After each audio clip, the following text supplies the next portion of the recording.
So when I'm thinking about how I'm feeling about my dad, how disappointed I am, it's not just my pain that I'm processing. I'm also processing the fact that, analytically speaking, as an analytically minded person, you do what you know.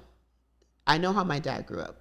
He didn't have, his mother died when he was really young. He was removed from the home and left to go stay with an uncle, with an uncle. My dad comes from a polygamous family, so multiple wives, and that is always a disaster for how children are growing up. So as I'm pissed off about what my father has not done and just the amount of trauma I think I have and all of these issues that I have. I can't, in terms of dating, in terms of money, in terms of feeling like, being taken care of, like all of these pressures.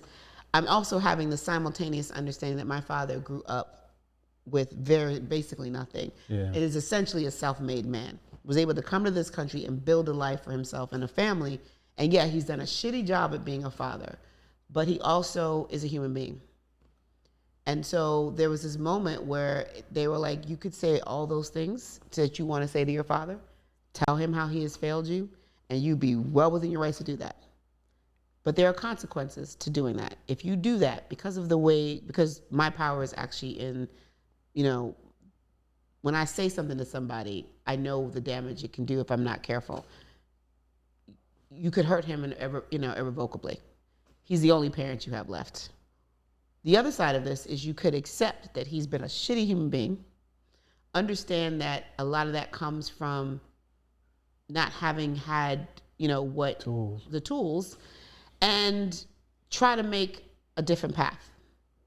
So I went to my dad's house and I said, tell me what it was like when you grew up, as you were growing up. And he starts to tell me all the stuff that we'd never talked about. And we had a couple of bumps, because I'm not a practicing Muslim, which, pisses him off when I say that, but I'm not.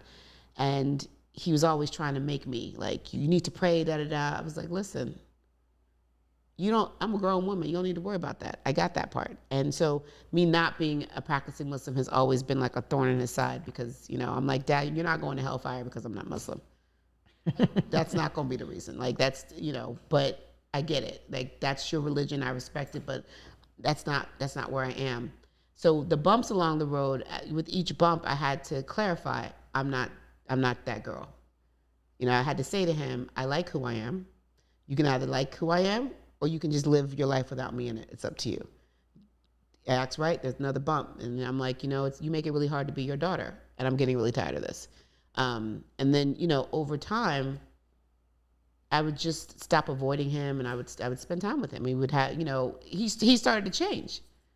And, I remember one day he called me, he was like, hey, beautiful. I was like, who are you talking to? My father never calls me that. He always tells me he loves me, but he doesn't play with me like that. And so he's like, yeah, I'm making dinner. Come have dinner with your father. And I was like, I'm sorry, who is this? So over time of just recognizing this humanity, I think there was a sense of, I want to be better.